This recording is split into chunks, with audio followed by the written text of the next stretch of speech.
पति पत्नी तो एक दूसरे का वस्त्र होते हैं ना। फिर तुमने खुद को निर्वस्त्र कैसे किया? मैं तुम्हारे कितने करीब आया ये बात हमारे बीच रहनी चाहिए थी ना। फिर तुम्हारी माँ को कैसे पता चला? शौर्य सिंह के तीखे लहजे पर शिवानी का रोम रोम जल उठा। अविश्वास से अपने पति को देखा। ऐसे मत देखो शिवानी, मैं तुम्हारी जान ले लूँगा। तुम्हें सिर्फ वक्त दिया था कि खुद को संभाल लो, लेकिन मेरी नरमी का तुम और तुम्हारी माँ कामिनी जी ने नाजायज़ फ़ायदा उठाया है और मुझे तलाक का नोटिस भिजवा दिया। लेकिन तुम्हारी माँ ये नहीं जानती कि मैं शौर्य सिंह हूँ। मर जाऊँगा, मार दूंगा, लेकिन तुम्हें नहीं छोड़ूंगा। और जिस बात को मुद्दा बनाकर तुम अलग होना चाहती हो ना, अब उसे पूरा कर देता हूँ। आज, अभी, इसी वक्त। वो उसकी ओर आक्रामक अंदाज में बढ़ा था। अब कल अपनी माँ को जाकर बताना कि मेरे पति ने मुझे कहाँ कहाँ और कैसे कैसे छुआ। और शिवानी की सांस अटक गई थी शौर्य को अपनी तरफ बढ़ते देखकर। उसने कसकर अपनी आंखें बंद कर लीं और अगले ही पल शौर्य उसके करीब आ चुका था और उसके ब्लाउज की। मामा प्लीज, क्या कह रही हैं आप? मैं ये शादी नहीं करूँगी। आप जानती भी हैं ना कितना जुनूनी और गुस्सैल इंसान है वो। मैं नहीं करती उससे शादी, आप उसे मना कर दीजिए। कैसे मना कर दूं? इकलौता वारिस है वो पूरी जायदाद का। वैसे तो इस खानदान की जायदाद की असल हकदार तो तुम ही थी शिवानी, लेकिन बाबूजी ने सब कुछ खराब कर दिया।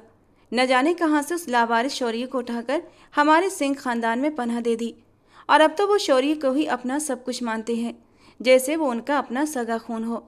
न जाने किसका गंदा और लावारिस खून था जिसे बाबूजी ने सर का ताज बना लिया है। वो तो सारी कानूनी कार्रवाई भी पूरी कर चुके हैं। सारी जायदाद शौर्य के नाम ही होगी।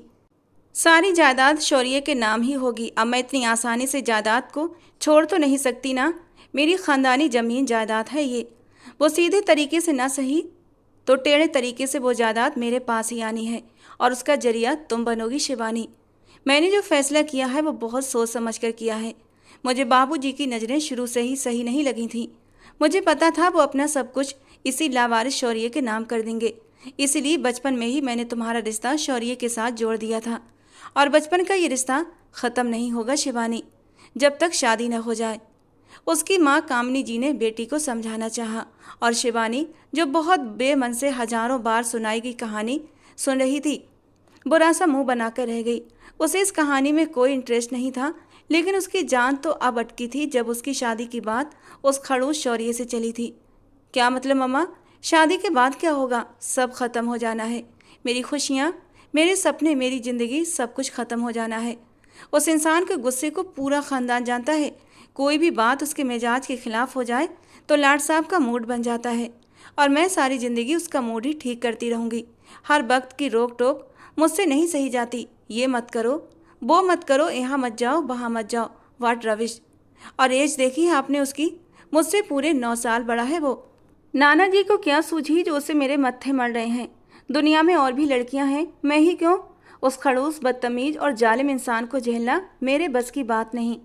वो बिना रुके बोले चली जा रही थी, ये जाने बिना कि कब से वो हस्ती उसके पीछे आकर खड़ी हुई थी जिसकी वो बुराइयां कर रही थी।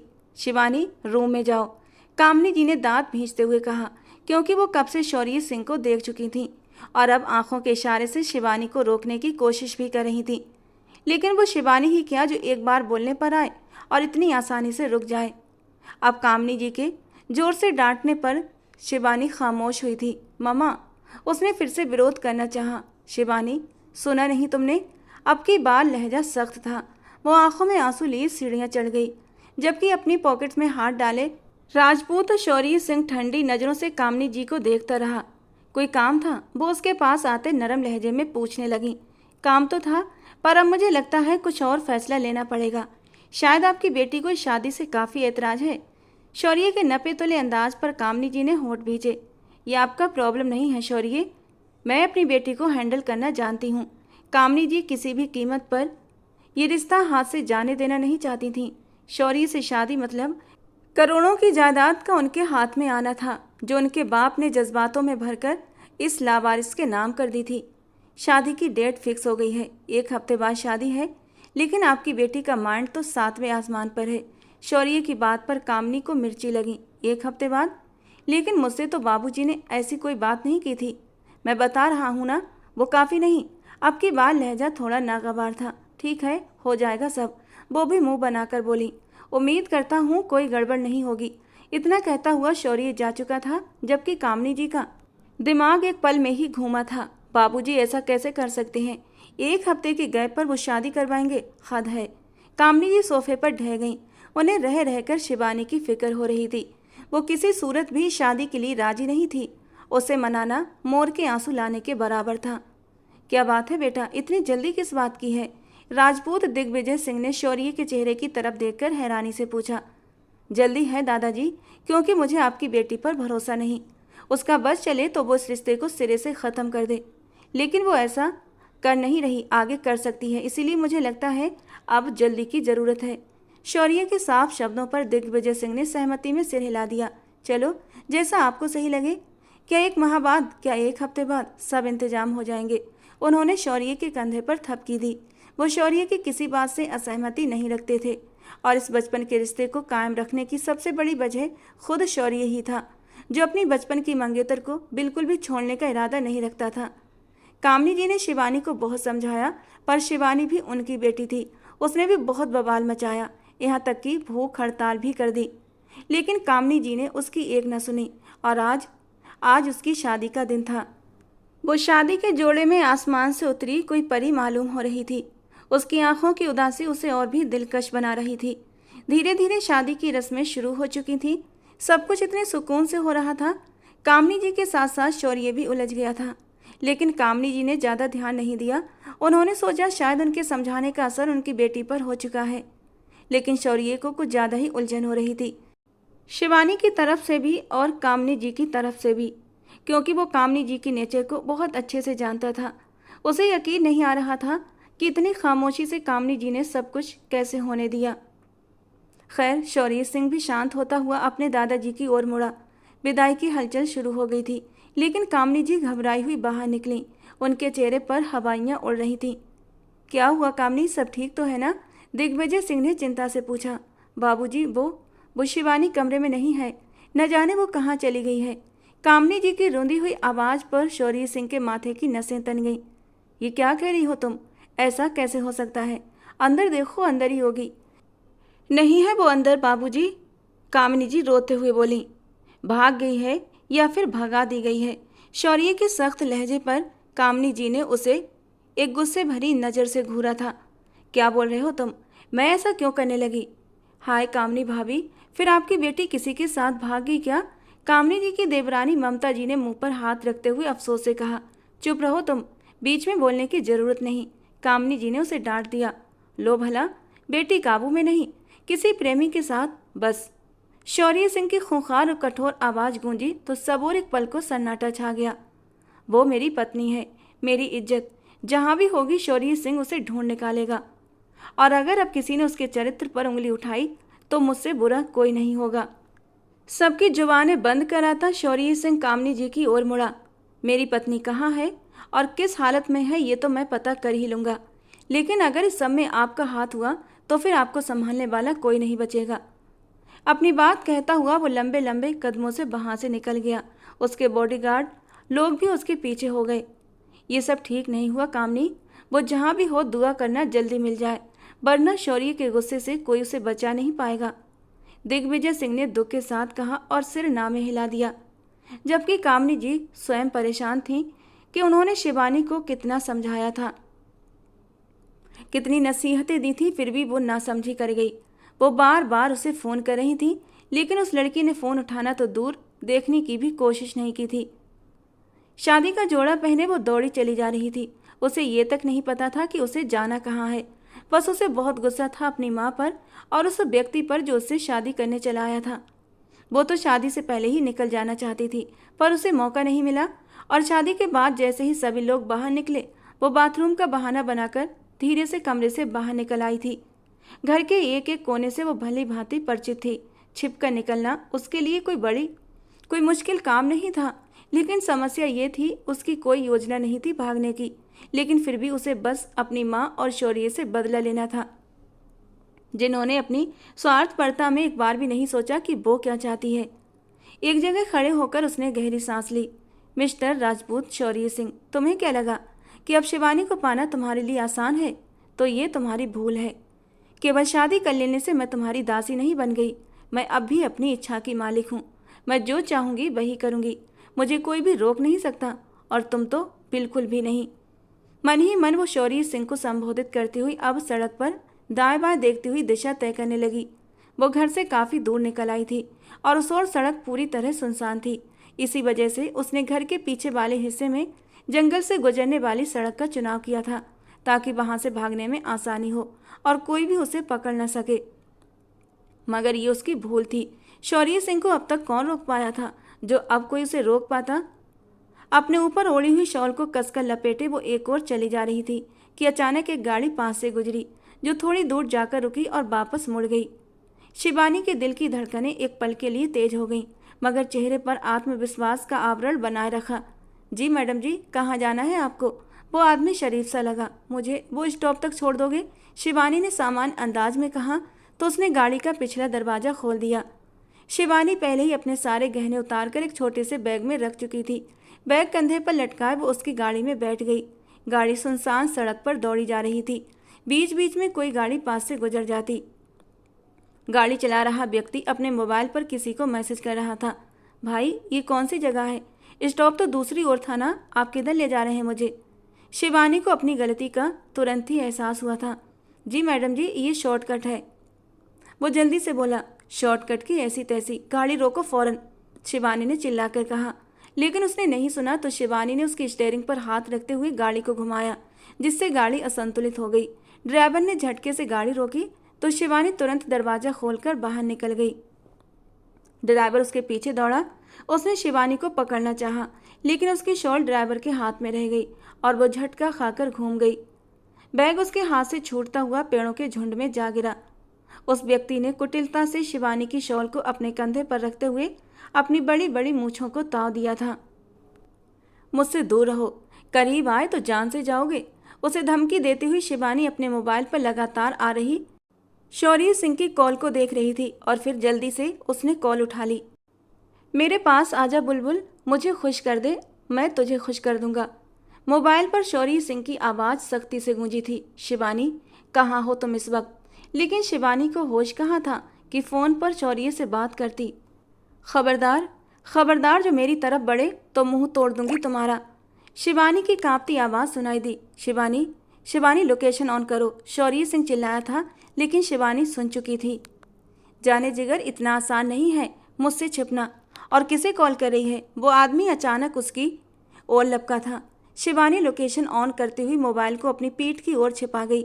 उस व्यक्ति ने शिवानी को झपट कर उसका मोबाइल छीनना चाहा, लेकिन शिवानी ने पूरी ताकत लगाकर उसे पीछे धकेला। वो थोड़ा लड़खड़ाया। मैं शिवानी सिंह हूँ, दिग्विजय सिंह की नातिन और शौर्य सिंह की पत्नी। मुझे आंख उठाकर भी देखा तो तुम्हारी आंखें फोड़ दूंगी।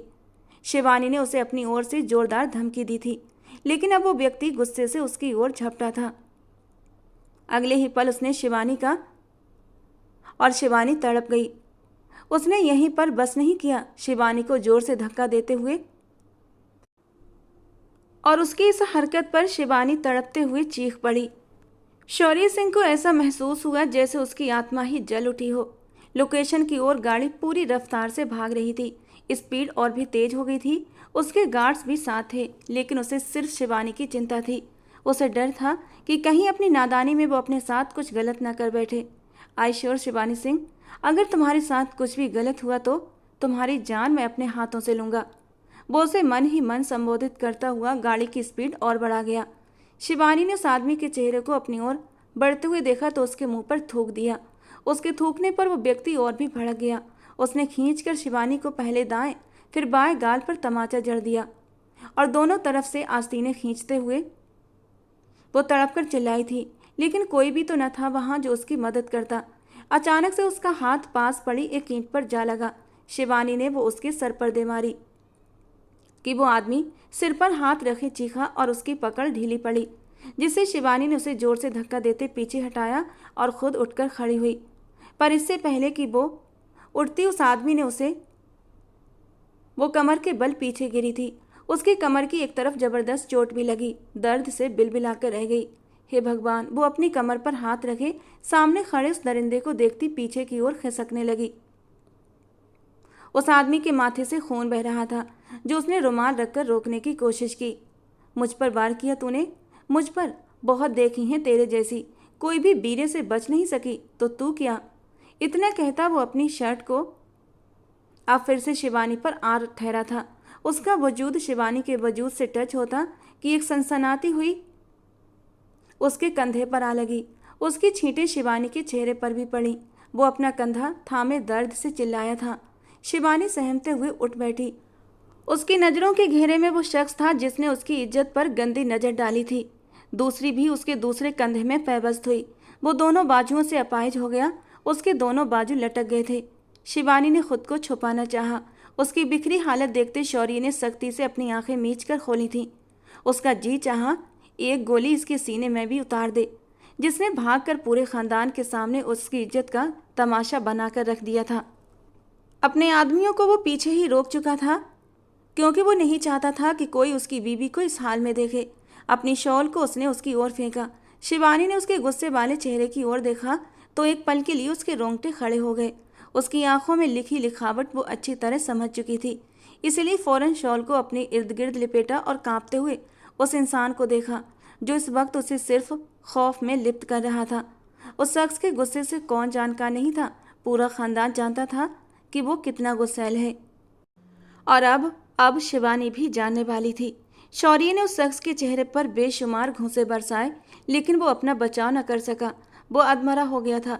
शौर्य ने उसे गिरेबान से पकड़ते हुए अपनी ओर खींचा। बीवी है वो शौर्य सिंह की, इज्जत है वो मेरी, शौर्य जोर से चिल्लाया था। उसके चिल्लाने की गूंज पूरे इलाके में फैल गई थी।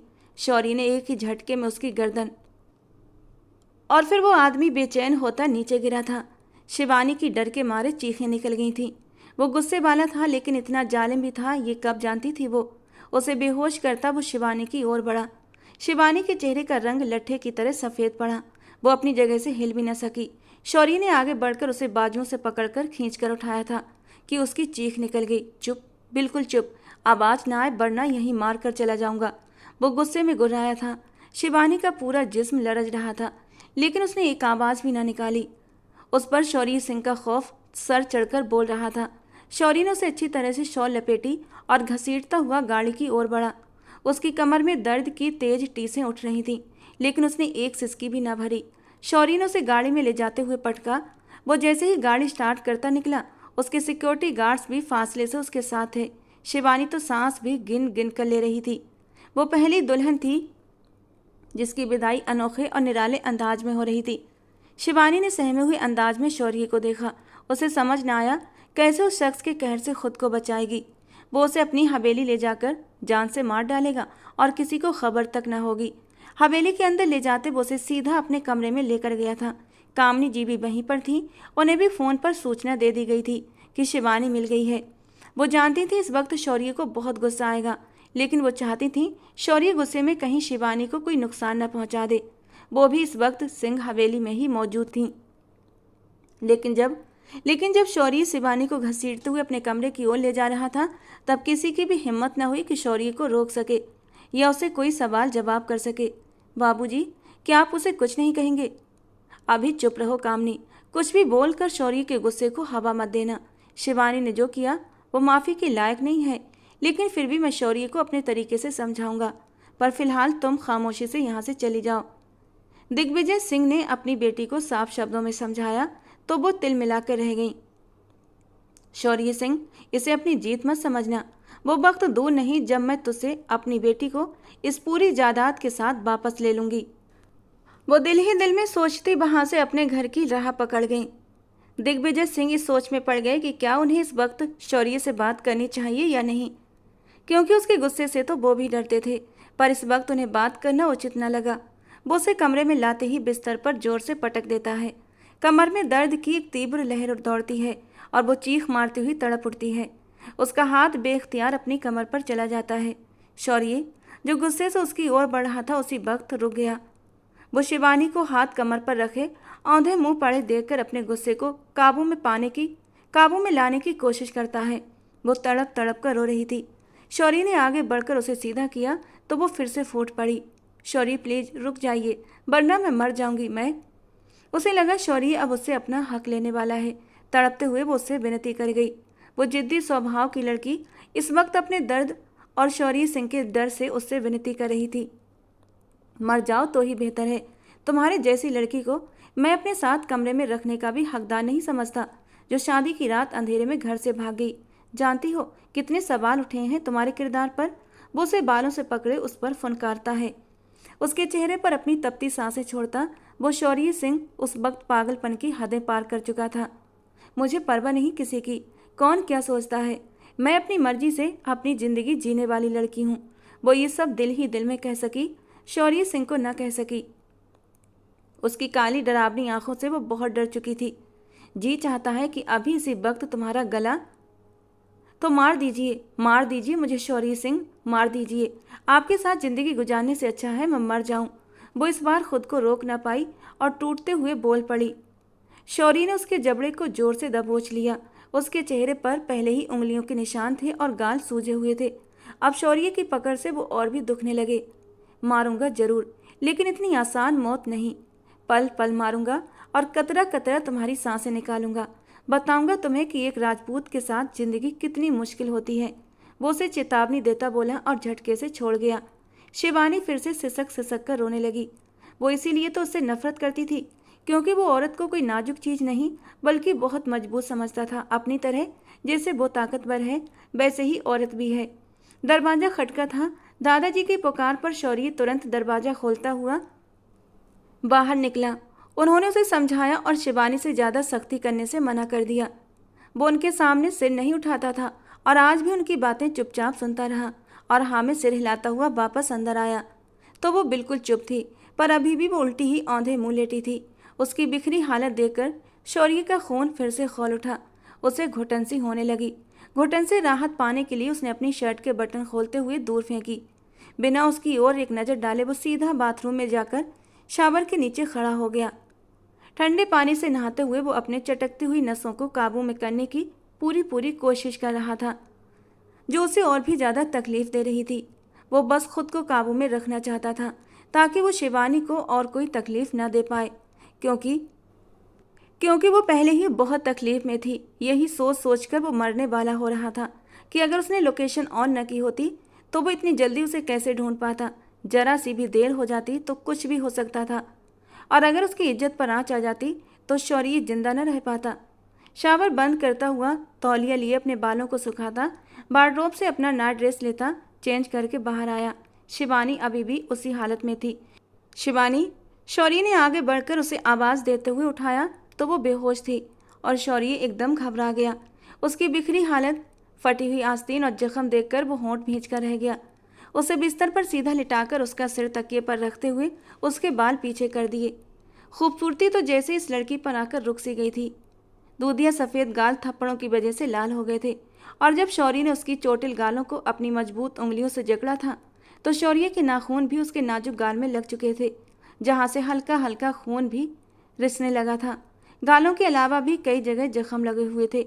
शौर्य ने उसके जख्मों को फर्स्ट एड बॉक्स लाकर साफ किया और उन पर मरहम लगाया। लाइट्स ऑफ करके उसके कपड़े बदलवाए। उसके नरम और नाजुक वजूद को छूते हुए शौर्य के अपने जिस्म में एक स्पार्क पैदा हुआ था। इतने ठंडे पानी से नहाने के बाद भी उस वक्त उसके माथे पर पसीने के छोटे छोटे कतरे नजर आने लगे। वो सिर्फ उसकी पत्नी नहीं बल्कि उसका इश्क भी थी। उससे बेहद मोहब्बत करता था, अभी से नहीं, न जाने कब से, और उसका हर बार दूर जाना शौर्य को और भी ज़्यादा उसके करीब कर देता था। उसकी कमर पर पकड़ते हुए उसे सीधा किया तो वो बेहोशी की हालत में भी बुरी तरह से सिसक उठी। शौर्य ने अंधेरे में ही उसकी नरम और मुलायम त्वचा पर हाथ फेरते हुए उसके दर्द का अंदाजा लगाने की कोशिश की, लेकिन उसे कुछ समझ नहीं आया कि शिवानी को दर्द कहाँ हो रहा है। उसे कपड़े बदलवाकर शौर्य ने सारी लाइट्स ऑन कर दी। पूरा कमरा रोशन हो गया था। पिंक कलर के नाइट ड्रेस में वो उस वक्त छुई मुई सा गुलाबी गुलाब लग रही थी। उसके चेहरे पर पड़ी उंगलियों के निशानों को बहुत नरमी से छूते हुए शौर्य ने उन पर अपने होठों का मरहम रख दिया, और फिर वो रुका नहीं, उसके पूरे चेहरे को अपने लबों से नरम एहसास देता चला गया। जब होठों के पास पहुंचा तो उसकी सांसें गहरी हुई थीं। उसका माथा उसके माथे से जोड़ते हुए शौर्य ने एक गहरी सांस भरी। उसके नरम मुलायम कटावदार नाजुक होठों को छूने से वो पीछे हट गया था। क्योंकि वो नहीं चाहता था शिवानी की बेहोशी में वो उसके साथ कुछ भी ऐसा करे कि उसका सांस लेना भी मुश्किल हो जाए। वो चाहता था शिवानी होश में रहे और तब वो उसे पूरी तरह हासिल करे। वो उठ गया, लेकिन शिवानी ने बेख्तियार उसकी उंगली थाम ली, जैसे उसे उस शख्स की पनाह चाहिए थी। शौर्य का मन एक बार के लिए फिर से बहकने लगा था, लेकिन शौर्य अब की बार दिल को डपटता हुआ गहरी सांस लेते हुए लाइट्स ऑफ करता। नरम सी लाइट ऑन कर गया था और बेड के हेडबोर्ड से टेक लगाकर बैठ गया। तुम्हारी जगह कोई और होता शिवानी, तो शौर्य उस वक्त उसका वो हाल करता कि तुम्हारी सोच भी वहाँ तक पहुँच ना पाती। लेकिन बचत हो गई है तुम्हारी, सिर्फ इश्क की वजह से जो मैं तुमसे करने लगा हूँ। एक जुनून हो तुम मेरा, चाहूँ तो अभी तुमसे अपना हक वसूल कर लूँ, लेकिन मैं तुमसे हक लूँगा पूरी शिद्दत से। तुम्हारे होशो हवास में तुम पर अपनी मोहर लगाऊंगा। तुम्हारी सिसकियों की गूंज इस कमरे में गूंजेगी, तभी इस बेचैन दिल को करार आएगा। उसकी आंख अलार्म की चीख से खुली थी। हाथ मारते हुए उसने अलार्म बंद कर दिया। अपने सीने पर बोझ महसूस करते हुए उसने आंखें खोलीं। अधकुली आंखों से देखा तो वो सीने पर सर रखे गहरी नींद में सो रही थी, और उसे देखकर वो स्थिर हो गया। उसका यूं इतने करीब होकर लेटना एक बार फिर से शौर्य के दिल में हलचल मचा गया। ये लड़की अब मेरा इम्तिहान लेती रहेगी। वो उसे कसकर अपनी बाहों में समेट गया। शिवानी की सिसकी निकली तो वो एकदम पीछे हुआ। शिवानी की आंखें भी खुल गई थीं और उसी पर शौर्य ने अपनी आंखें बंद कर लीं। मैं इनकी बाहों में रात नहीं। वो एकदम पीछे हटी, लेकिन कमर की टीस ने उसे पीछे न हटने दिया। वो फिर से अपना सिर उसके सीने पर टिका गई। सिर उठाते उस हसीन लेकिन अपने से 9 साल बड़े उस गुस्सैल मर्द को देखा। शिवानी के दिल की धड़कनें एकदम से तेज होने लगी थीं। वो इतना करीब था कि दोनों की सांसों की तपिश एक दूसरे के चेहरे को झुलसा रही थी। शिवानी ने पीछे हटना चाहा तो शौर्य ने चुपचाप उसे पीछे कर दिया और खुद उठकर बाथरूम चला गया। वो शिवानी को कल की गई गलती के लिए इतनी जल्दी माफ़ करने का इरादा नहीं रखता था। शिवानी ने गहरी सांस ली और बेख्तियार नजरें अपने कपड़ों पर गईं। उसकी आंखों में बेपनाह आंसू भर आए। तो क्या शौर्य ने अपना हक ले लिया? मेरी बेहोशी का नाजायज़ फ़ायदा उठाया। मैं उसे कभी माफ़ नहीं करूँगी। वो अपना चेहरा दोनों हाथों में लिए फूट फूट कर रो पड़ी। शौर्य बाहर आता उसके रोने पर बुरी तरह चौंका था। किस बात का मातम मना रही हो? जान बच गई या शौर्य सिंह के जुनून से बच गई? नपे तुले अंदाज में तैयार होता हुआ वो आईने के सामने खुद पर परफ्यूम की बारिश करता उस पर तंज कर गया। आपने मेरा फ़ायदा उठाया। मुझे बेहोशी की हालत में वो रोते हुए बात पूरी न कर पाई। उसकी बात पर शौर्य करंट की तरह उसकी ओर मुड़ा। तुम होश में तो हो? क्या बकवास कर रही हो? तुम्हारे अंदर इतनी जान है कि शौर्य सिंह को सह सको? वो भी गुस्से में। वो उसकी ओर कदम बढ़ाते आया, जबकि उसकी बात पर शिवानी सहमकर पीछे खिसकी। वो बेड के हेडबोर्ड पर हाथ रखता उसके ऊपर झुका था। किसी खुशफहमी में मत रहना कि तुम्हारी बेहोशी में तुमसे अपना हक लूँगा। तुम्हारे होशो हवास में तुम्हें बेसुकून होता देखने का अरमान है मेरा, और वो अरमान जरूर पूरा करूँगा। नाश्ता भिजवा रहा हूँ, कमरे में करो। बाहर आने की ज़रूरत नहीं जब तक पूरी तरह आराम नहीं आ जाता। कमरे में ही रहना। कामनी जी सब पहुँचा देंगी, जो चीज़ चाहिए होगी तुम्हें। वो अपनी बात कहता कमरे से निकल गया। उल्लू, इडियट, बदतमीज। शिवानी ने उसे नए नए नाम दिए और मुश्किल से उठती बाथरूम की ओर चल पड़ी। दुल्हन के मुँह दिखाई की पार्टी अपने चरम पर थी। बिजनेस फ्रेंड्स, हर सर्कल के लोग वहाँ पर मौजूद थे। यहाँ तक कि बिजनेस राइवल्स भी इन्वाइटेड थे। शिवानी ने सारा दिन ही आराम किया था, जिसकी वजह से उस वक्त उसकी तबीयत खुश और ताजगी से भरी हुई लग रही थी। सिर्फ कमर के दर्द को छोड़कर उसे बाकी आराम मिल गया था। वो स्टेज पर शौर्य के साथ बैठी थी और सभी की बोलती बंद करवा दी थी। किसी की भी हिम्मत नहीं थी कि वो दुल्हन से पूछ सके कि कल कहाँ गायब हो गई थी। शिवानी के चेहरे पर खिलते रंग सभी को साफ दिखाई दे रहे थे। शिवानी के चेहरे पर खिलते रंग किसी से छुपे नहीं थे। सभी लोग शिवानी से जलन महसूस कर रहे थे कि जिस तरह वो कल भागी थी। न केवल पति ने उसे ढूंढ निकाला था, बल्कि इस वक्त वो शानदार ड्रेस में शौर्य के साथ दुल्हन बनकर बैठी थी। सभी को हैरान कर दिया था उसने। कामनी जी ने उसे खींचकर एक तरफ ले गई। कुछ कहा तो नहीं रात को? शौर्य सिंह ने तुमसे राजदारी से पूछा। नहीं मामा, वो झिझकते हुए थोड़ा सा बोली। तुम गई कहाँ थी? ऐसा कौन करता है शिवानी? कल जान निकाल दी थी तुमने मेरी। वो उसे फिर से अपने सीने से लगा गई। फिक्र नहीं करो मामा, मैं ठीक हूँ, वो आत्मविश्वास से बोली। ठीक है, अपना ध्यान रखना, और हाँ, कुछ भी हो जाए शौर्य को अपने पास मत आने देना। बाकी सब मैं संभाल लूँगी, समझी तुम? अब जाओ। वो मुस्कुराकर उसे कहकर खुद चली गई थी। जब शिवानी को इस दुनिया के तूफानों के बीच छोड़ गई, जिस इंसान की इज्जत को कुचलकर वो घर की दहलीज पार कर गई थी, उसी इंसान ने उसके घावों पर मरहम रखा था। और माँ ने एक बार भी नहीं पूछा, क्या तुम्हें कोई चोट तो नहीं आई बेटा, क्या कोई तकलीफ तो नहीं हुई? शिवानी की आंखों से 2 आंसू टपक कर बह गए। शिवानी बेटा, कोई भी परेशानी हो तो अपने नाना से शेयर कर लो बेटा, मैं पूरी कोशिश करूंगा कि उसे ख़त्म कर सकूं। लेकिन बेटा, भागना हल नहीं है, इससे बहुत सारे मसले पैदा होते हैं। मैं जितना शौर्य को जानता हूँ वो उतना ही गुस्से वाला है कि मुझे डर था वो कल की तुम्हारी गलती के कारण तुम्हें कोई नुकसान न पहुँचा दे। लेकिन आज तुम्हें इस तरह खुश देखकर दिल से एक बोझ उतर गया है। वो उसके सिर पर इसने भरा हाथ रखते हुए बोले थे। इस वक्त वे ड्राइंग रूम में थे और दिग्विजय सिंह अपनी पोती को बहुत प्यार और सम्मान से समझा रहे थे। लेकिन शिवानी के दिल में एक गांठ पड़ चुकी थी। उसने चुप रहना ही ठीक समझा। कमरे में आई तो शौर्य कहीं नहीं था। वो भगवान का धन्यवाद करती ड्रेसिंग रूम की ओर बढ़ी। उसे अपनी कमर में अब भी तेज दर्द महसूस हो रहा था। शायद वो घाव बहुत गहरा हो, यही सोचते हुए उसने अपने ब्लाउज की जिप को मुश्किल से नीचे सरकाया, जो बहुत फिटिंग में थी। वो अपना घाव देखने में इतनी खोई हुई थी कि अचानक से शौर्य के अंदर आने को नोटिस नहीं कर सकी। अपनी कमर के ऊपरी हिस्से की एक तरफ एक बहुत बड़ा नील का निशान देखकर वो गमगीन हो गई। उसने उसे छूकर देखना चाहा, लेकिन उसका हाथ उस तक पहुंच नहीं पा रहा था। वो बस आईने में ही देख पा रही थी। आंसुओं में फिर से एक बार तेज बहाव आ गया। उसे उस वक्त अपनी तकलीफ सबसे ज़्यादा महसूस हो रही थी। दराज खोलते हुए कोई क्रीम ढूंढने की कोशिश की, लेकिन कुछ नहीं मिला। वो फिर से उस बड़े नीले निशान का निरीक्षण करने लगी कि अचानक सामने खड़े शौर्य पर उसकी नज़रें जाकर ठहर गईं, जो न जाने कब से उसे ही देखे जा रहा था। शिवानी शौर्य को सामने देखकर चुप रह गई। उसे उम्मीद नहीं थी कि वो यूं अचानक अंदर चला आएगा। उसके सामने खड़ा वो उसके ब्लाउज के नीचे उसकी कमर पर वो निशान देख चुका था। शौर्य के माथे पर बल पड़े। शिवानी ने तुरंत होश में आते हुए ब्लाउज को जल्दी से ठीक करते हुए नीचे की ओर खिसकाया और अपने आंसू साफ करते हुए अपना चेहरा घुमा लिया। शौर्य ने मुट्ठी भींची, मतलब वो अब भी उससे अपना आप छुपा रही थी, उस पर भरोसा नहीं कर पा रही थी। उसकी पीठ के पीछे जाकर खड़ा हुआ वो उसे आईने में देखने लगा, जिसकी बशीभूत पलकें उठ गई थीं। शौर्य ने उसके ब्लाउज की ओर हाथ बढ़ाया तो शिवानी घबराकर मुंह उसकी ओर करके नामे सिर हिलाने लगी। शिवानी, मुझे देखने दो, कहाँ जख्म हुआ है? उसके लहजे में नरमी थी। मैं ठीक हूँ। वो घबराई हुई थी। वो नहीं चाहती थी शौर्य उसका वो नीला निशान देखे। शौर्य ने उसकी घबराई हुई हालत की परवाह किए बगैर उसके ब्लाउज को थोड़ा सा नीचे। शिवानी ने घबराकर अपनी आंखें कसकर बंद कर ली थीं। शौर्य उसकी कमर पर इतना बड़ा नीला निशान देखकर रुक सा गया। ये सुबह मुझे क्यों नहीं बताया? वो परेशान सा लगा था। शिवानी ने धीरे से आंखें खोली।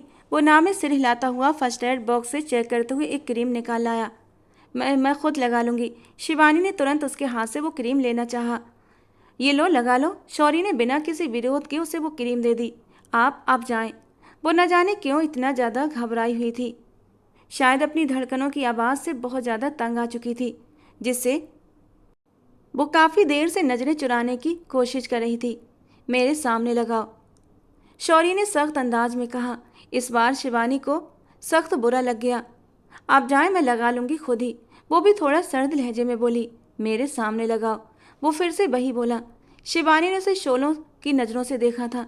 मजबूरन क्रीम का ढक्कन खोलते हुए उसने अपनी कमर के नीचे निशान का आकलन करते हुए उस पर क्रीम लगाने की नाकाम कोशिश की, जो शौर्य को गुस्से में ला गया। उसके हाथ से क्रीम वापस लेता शौर्य ने अब उसका मुंह अपनी ओर घुमाया और उसकी कमर को मजबूती से पकड़कर अपनी ओर खींच लिया। वो घबराकर उसके सीने से जा लगी। आईने में देखते हुए वो उसकी कमर को थामे कमर के एक तरफ मौजूद नीले निशान पर क्रीम लगाने लगा।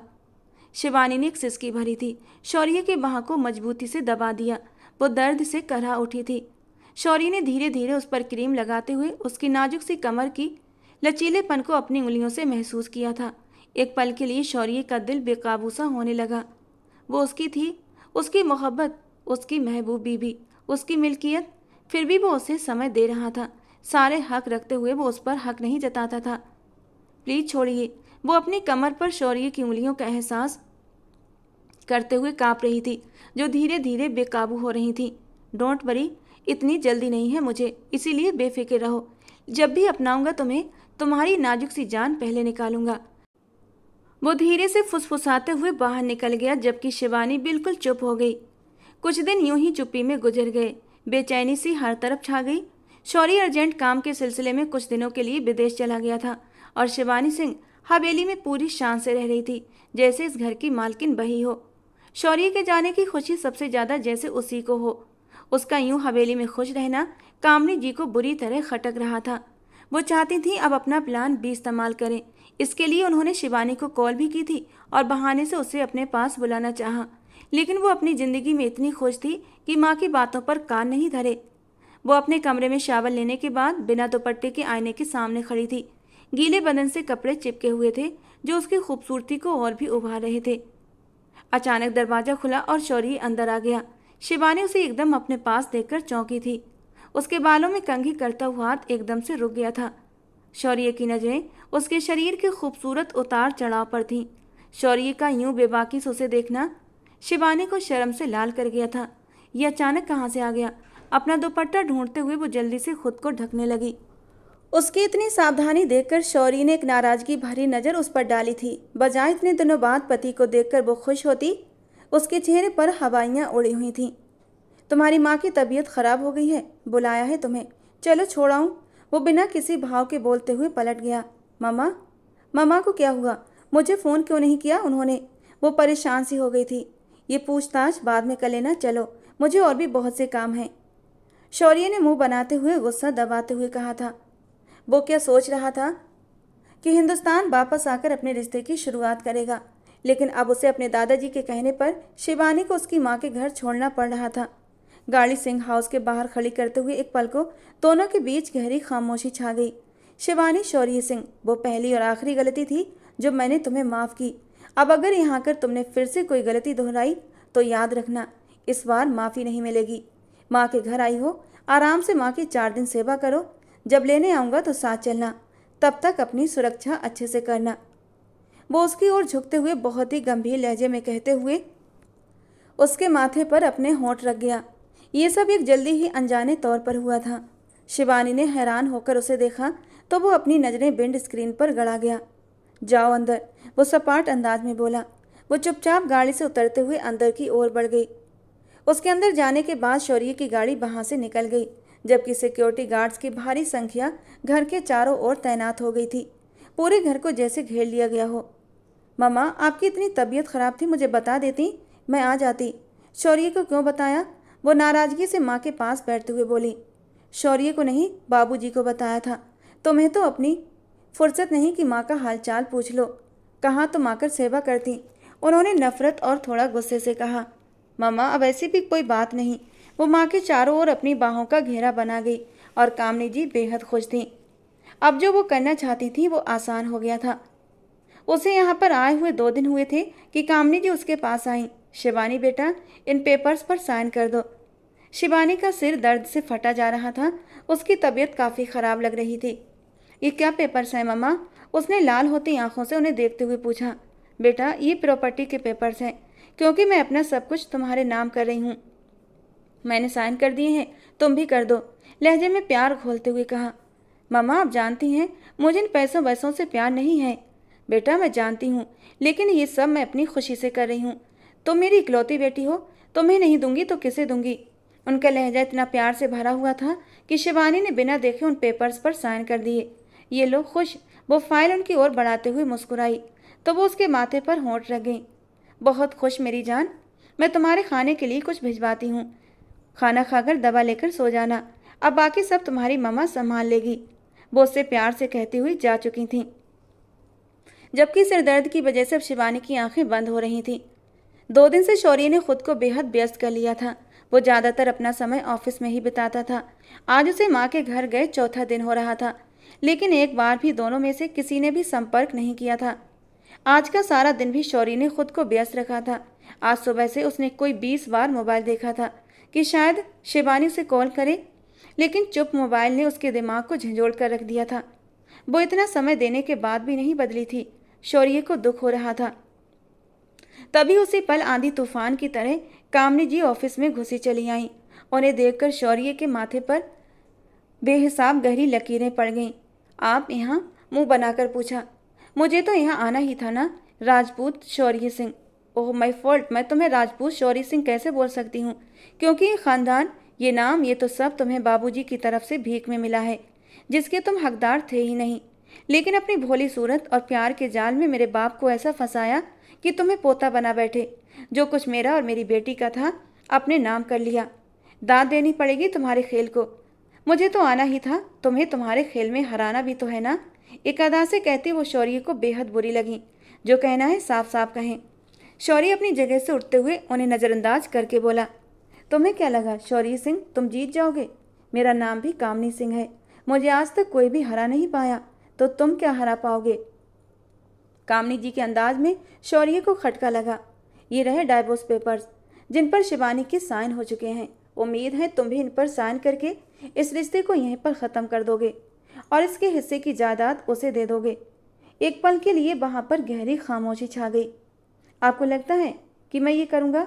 शौर्य के दिमाग की नसें तनी थीं। तुम करोगे शौर्य, ज़रूर करोगे, क्योंकि मेरी बेटी तुमसे कोई भी रिश्ता रखना नहीं चाहती। झूठ मत बोलें आप।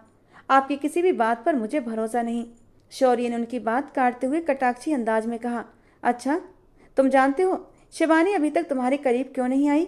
अब की बार उन्होंने शौर्य के दिल पर वार किया था, क्योंकि वो तुमसे कोई भी रिश्ता रखना ही नहीं चाहती, और ये बात पहले दिन ही से ही तय थी। एक चाल चली तुमने अपने दादा के साथ मिलकर, तो एक चाल चली हमने, और बस हिसाब बराबर। कामनी जी ने तिरकता से कहा। उनके शब्द शौर्य को तपते रेगिस्तान में धकेल चुके थे। उसे अपनी सुनाई पर विश्वास नहीं हो रहा था। अब कोई ड्रामा मत करना। तुम और तुम्हारे दादा जान, जो तुम्हारे कुछ भी ना होते हुए भी सिर्फ तुम्हारे ही दादा हैं। बेटी और नातिन से तो उन्हें कब के भुला चुके हैं। खैर, इन पेपर्स पर साइन कर देना, वरना मुझे और भी बहुत से तरीके आते हैं। कामनी जी गुस्से से बोलती वहाँ से निकल गईं, जबकि वो पेपर्स हाथ में लिए उन पर शिवानी के साइन देखकर ठगासा खड़ा रह गया। अपने कानों से धुआं निकलता महसूस हुआ। इतनी बड़ी साजिश खेली उसने मेरे साथ। उसने वो पेपर्स हाथ में कसकर पकड़े और बाहर निकला। उसका इरादा अब सीधा शिवानी के पास जाने का था। बहुत ढील दे दी मिसेस शिवानी शौर्य। अब वक्त आ गया है कि तुम्हें इस रिश्ते का बताऊं जिसके लिए तुमने अपनी माँ को मेरे खिलाफ इस्तेमाल किया। आज तुम्हें नहीं छोड़ूंगा। आंधी तूफान की तरह कामनी हाउस में दाखिल हुआ था। सीधा ऊपर जाते हुए उसने शिवानी के रूम का रुख किया, जहां वो अभी अभी शावल लेकर निकली थी। अचानक से गुस्से से शौर्य को कमरे में आता देखकर वो बुरी तरह ठिठकी थी। आप इस वक्त उससे हैरानी हुई। वो हमेशा उसके शावल लेने के वक्त ही पहुंचता था, जैसे टाइमिंग फिक्स की हुई थी। शौर्य ने दांत किचकिचाते हुए उसकी ओर देखा और बिस्तर पर पड़ा उसका दुपट्टा उसकी ओर उछाल दिया, जिसे शिवानी ने तुरंत तोड़ लिया। शौर्य गुस्से से आगे बढ़ता हुआ उसका हाथ थामे बाहर निकल पड़ा। छोड़ो मुझे, कहाँ लेकर जा रहे हो? शौर्य ने और भी सख्ती से उसका हाथ दबोचकर उसे खींचते हुए नीचे सीढ़ियाँ उतरने लगा। शिवानी उसे इस कदर गुस्से में देखकर बहुत ज़्यादा डर चुकी थी। वो ऐसे गुस्से में कई दिनों बाद आया था। अगले ही पल शौर्य ने उसे खींचते हुए घर से बाहर निकाल कर ले गया और फिर गाड़ी में धक्का देकर बिठाया। वो बुरी तरह डरी और सहमी हुई थी। नौकरानी ने कामनी जी को कॉल कर दिया था। शौर्य को अचानक क्या हो गया था और वो उसके साथ ये सब क्यों कर रहा था, उसे बिल्कुल भी समझ नहीं आ रहा था। गाड़ी को पूरी स्पीड में छोड़ते हुए शौर्य ने शिवानी की बची हुई जान भी निकाल दी थी। शौर्य प्लीज गाड़ी। उसके बोलने पर शौर्य ने स्पीड और भी बढ़ा दी। वो गाड़ी की सीट को पकड़ते हुए रोते हुए शौर्य को ही देखे जा रही थी कि तभी अचानक गाड़ी रुक गई और शिवानी बुरी तरह उछलकर सिर के बल डैशबोर्ड पर जा लगी। लेकिन शौर्य ने उसके सिर के आगे फौरन हाथ रखकर उसे बचाया था। वो गुस्से में भी उसे तकलीफ नहीं दे सका, जबकि इस समय वो खुद बहुत ज़्यादा कठिन यातना और कष्ट में था। चारों नज़र दौड़ाई तो वो कोई सुनसान इलाका था। शिवानी को घबराहट हुई। शौर्य ने सीट बेल्ट खोलते हुए गुस्से से बाहर निकलते हुए शिवानी को भी बाहर निकालकर गाड़ी के साथ पिन कर दिया। एक पति अपनी पत्नी के कितना करीब आता है और कितना नहीं, ये बात हम दोनों के बीच रहनी चाहिए थी ना। किसी तीसरे को इस बात की खबर कैसे हो गई? शौर्य कड़े और ठंडे अंदाज में बोला। शिवानी की रीढ़ की हड्डी में सनसनी दौड़ गई। पथरीली नज़रों से देखा। जवाब दो, वो गुस्से से दहाड़ा। शिवानी ने सहमते हुए आंखें बंद कर लीं। शौर्य, मेरी सहनशीलता को मत आजमाओ। अगर तुमसे प्यार न होता तो इस वक्त तुम सोच भी नहीं सकती थी क्या करता मैं तुम्हारा। वो उसके करीब होते हुए बेबसी और कष्ट की हद पर पहुंचा हुआ था। शिवानी ने आंखें खोल दी। आंसू और भी ज्यादा बहते हुए गालों पर गिरने लगे। मैंने किसी से कुछ नहीं कहा। मुश्किल से गले से शब्द टूट कर निकले। वो गुस्से में प्यार का इजहार कर चुका था। शिवानी को वो शब्द जैसे सुनाई ही नहीं दिए थे। अच्छा, फिर तुम्हारी माँ को कैसे पता चला हमारे रिश्ते के बारे में, हमारे बीच के रिश्ते के बारे में? तुम मेरे करीब नहीं आई, हमारे बीच अभी तक कोई रिश्ता नहीं बना, ये बात उन तक कैसे पहुंची? वो फिर से दहाड़ा था। शिवानी ने उसकी शर्ट को मुट्ठियों में दबोचा हुआ था। मुझे नहीं पता, वो हिचकियों के साथ रो पड़ी। तुम्हें नहीं पता? तो वो डिवोर्स पेपर साइन भी खुद करके ले आई थी क्या, या आंखें बंद करके किए थे तुमने? शौर्य बुरी तरह दहाड़ा था। वो आज उसे किसी भी तरह माफ करने के मूड में नहीं था। डिवोर्स? शिवानी का तो सांस ही अटक गया था। उसे अपने कानों पर यकीन नहीं आ रहा था। तुमसे इस हैरानी का आज मैं अच्छे से इलाज करता हूँ मिसेस सिंह, कि तुम्हें अच्छे से याद रहेगा कि शौर्य सिंह से पाला पड़ा था तुम्हारा।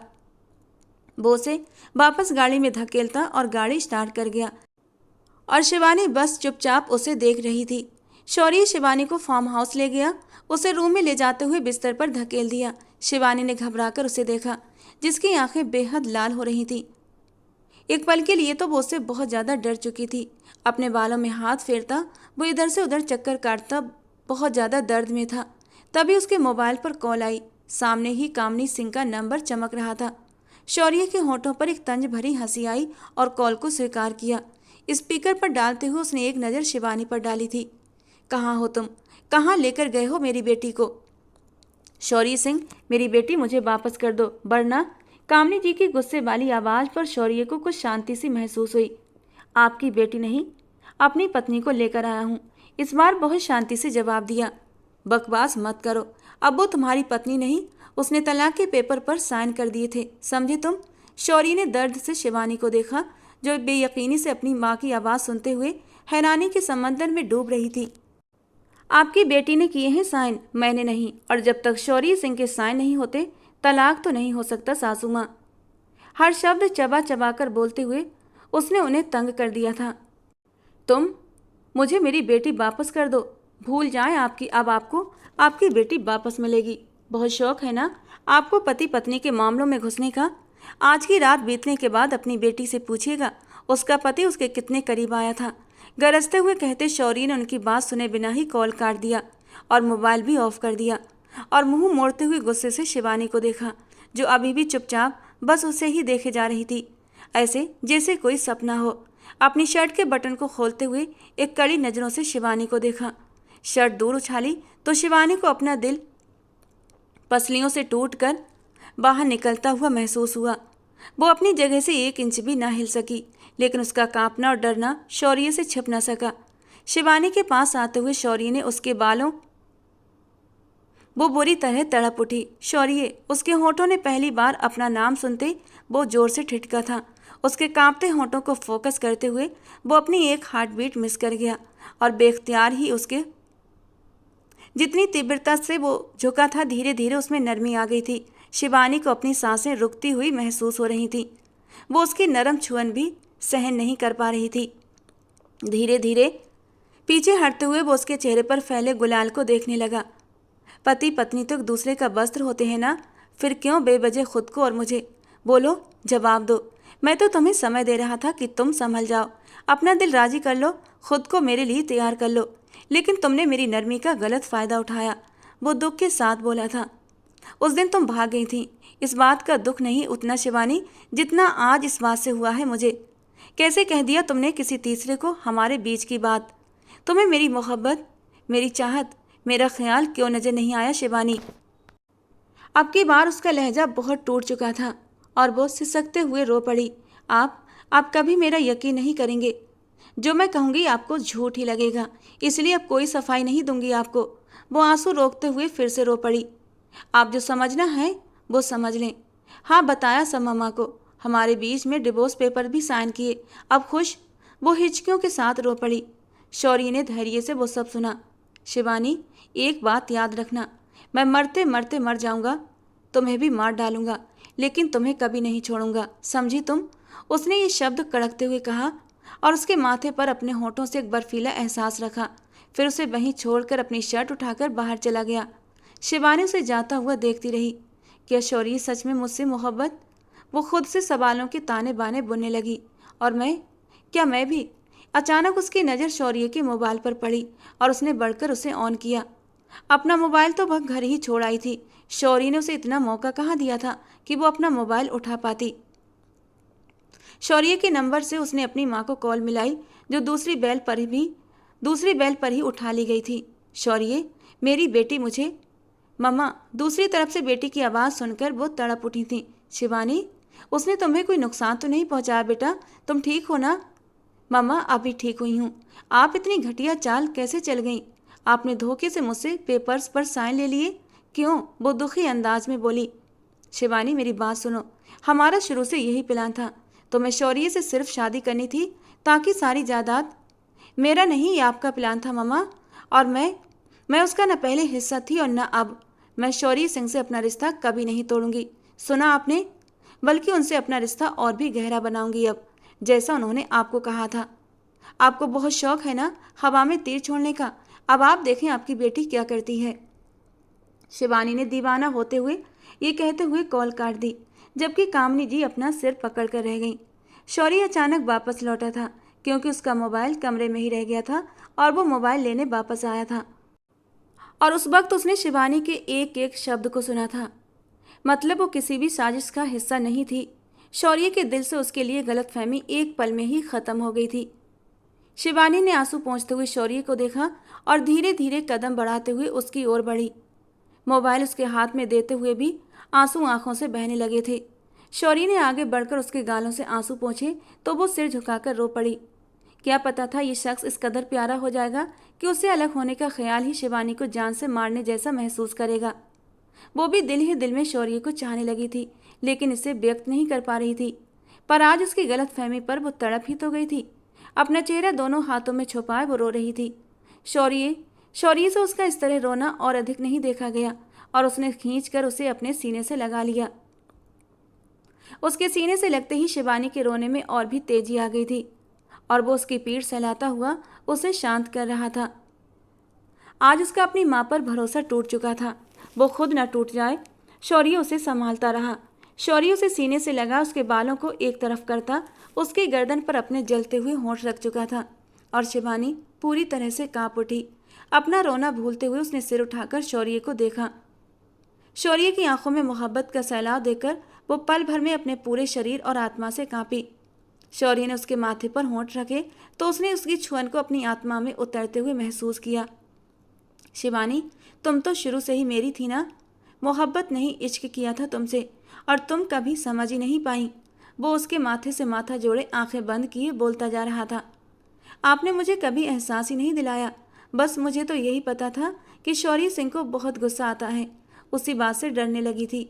आज वो भी बेखौफ होकर अपने दिल का हाल बता गई। अच्छा, तो चलो आज तुम्हें अपनी मोहब्बत, अपनी दीवानगी, अपने जुनून का एहसास दिलाता हूँ। वो उसके गले से दुपट्टा उतारते हुए एक तरफ रखता उसके निखरे हुए रूप को देखता पल भर में बह गया। शिवानी का सांस गले में अटक गया था। उसकी नज़दीकी का सोचकर उसकी आत्मा भी हल्काने लगी। शौर्य ने उसे धीरे से बिस्तर पर लिटाया। वो थूक निगलते हुए उसे ही देखे जा रही थी। शौर्य ने मुस्कुराते हुए उसकी आंखों पर हाथ रखे और उसकी आंखें बंद कर दी तो उसने अपना सांस रोक लिया।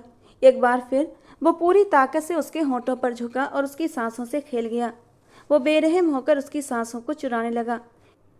शिवानी ने उसे कॉलर से पकड़कर पीछे खींचना चाहा, जो एकदम दीवाना सा हो गया था और उसे अपनी पकड़ में ले लिया था। उसके दोनों हाथों को बहुत आराम से बिस्तर के किनारे उसकी उंगलियों में अपनी उंगलियां डालते हुए वो उसे अपनी दुनिया में खोने लगा।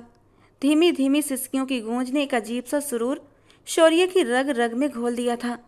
दोनों एक दूसरे की संगत में सुकून महसूस कर रहे थे। आज ही तो वो दोनों ये जान गए थे कि अपने हमसफ़र का वस्त्र होने के साथ साथ वो एक दूसरे के दिल का सुकून भी हैं। 2 महीने बाद कामनी जी ने बहुत कोशिश की कि वो बेटी से मिल सकें, उसे समझा सकें और अपनी तरफ कर सकें, लेकिन उनकी बेटी अब उनके हाथों से निकल चुकी थी। अब शौर्य सिंह के हाथ में उसकी डोर थी। वो शौर्य सिंह के दिल की धड़कन थी। तो शौर्य सिंह ने भी उसे हथेली का छाला बना लिया था। दादाजी और शौर्य उसकी हर तरह के नाज नखरे उठाते थे। दादाजी की किसी बात पर वो खिलखिलाकर हंसी थी कि उसी पल कामनी जी अंदर आती हुई दिखाई दी। शौर्य ने उनका यहाँ आना बंद करवा दिया था। पर आज वो ज़बरदस्ती ही अंदर आ गई थीं। उन्हें देख शिवानी अपनी जगह से अचानक उठकर खड़ी हुई। उन्होंने आते ही शिवानी को देखा और उसे खींचकर अपने सीने से लगा लिया। कैसी बेटी हो, इतना समय गुजर गया, एक बार भी माँ से ना बात की ना मुलाकात। क्या माँ इतनी बुरी हो गई? वो दुख से आंसू लिए बोली। सीढ़ियाँ उतरते शौर्य ने भी उन्हें देखा था पर चुप रहा। आपने माँ बन के दिखाया का मम्मी? माँ तो बेटियों का घर बसाती हैं, पर आपने तो उजाड़ने में कोई कसर नहीं छोड़ी, वो धीमे लहजे में बोली। आज उन्हें बहुत बड़ी बड़ी सी लगी अपनी बेटी। क्या माँ को माफ़ नहीं कर सकती? वो अपने आंसू पोंछते हुए बोली तो शिवानी ने रोती हुई आंखों से उन्हें देखा। कामनी जी ने फिर से उसे गले से लगा लिया कि अचानक शिवानी का जी मिचलाने लगा। वो पीछे हटती हुई कमरे की ओर भागी। शौर्य उसके पीछे ही दौड़ा। वो बाथरूम में घुसकर उल्टी कर रही थी। शौर्य ने उसकी पीठ को सहलाया और उसके चेहरे को पानी से साफ करते हुए अपनी तरफ मोड़ते हुए उसके थके हुए शरीर को अपने साथ लगा लिया। तुम ठीक हो ना? उसकी आवाज़ में चिंता थी। वो आंखें बंद की उसकी बाहों में और गहराई से समा गई। शौर्य ने उसे अपनी बाहों में भरते हुए बाहर बिस्तर पर ले आया। मैं डॉक्टर को फ़ोन करूं?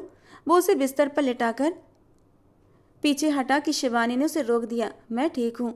उसके चेहरे पर एक बहुत सुंदर सी मुस्कान थी। शौर्य उसकी हालत पर बेहद परेशान था, इसलिए बिना उसकी कोई बात सुने उसने डॉक्टर सामिया को कॉल किया, जिन्होंने आते ही कुछ देर बाद उन्हें छोटे मेहमान के आने की खुशखबरी सुना दी। सिंह हवेली में एकदम से खुशियों की लहर दौड़ गई। दिग्विजय सिंह ने तुरंत मिठाई का ऑर्डर दे दिया। शौर्य तो अपनी पत्नी के कदम जमीन पर ही नहीं पड़ने दे रहा था। अपनी बेटी के लिए उन लोगों का इतना प्यार देखकर कामनी जी भी शर्मिंदा हो गई और उनसे अपने किए की माफ़ी मांग ली। इतनी बड़ी खुशी की खबर पर सभी ने एक दूसरे के लिए अपने अपने दिल साफ करते हुए एक दूसरे को माफ़ कर दिया था और सबने यही समझा कि पैसा ही सब कुछ नहीं होता, बल्कि मोहब्बतों से दिल में एक सुकून पैदा होता है। दोस्तों, आप लोग मेरी कहानी सुनते हैं बट लाइक और कमेंट नहीं करते। आपको पता है मुझे कितना दुख होता है, क्योंकि इतनी मेहनत से मैं आपके लिए रोज़ स्टोरी लेकर आती हूँ और जब मुझे कोई रिस्पॉन्स नहीं मिलता तो मुझे बहुत ज़्यादा दुख होने लगता है। तो प्लीज़ दोस्तों, अपनी राय ज़रूर दिया करें, लाइक किया करें, कमेंट किया करें और ऐसे ही मुझे मोटिवेट करते रहा करें, जिससे कि मैं आप लोगों के लिए प्यारी प्यारी स्टोरीज़ लेकर आती रहा करूँ। तो चलिए दोस्तों, मिलते हैं अगली किसी नई स्टोरी के साथ।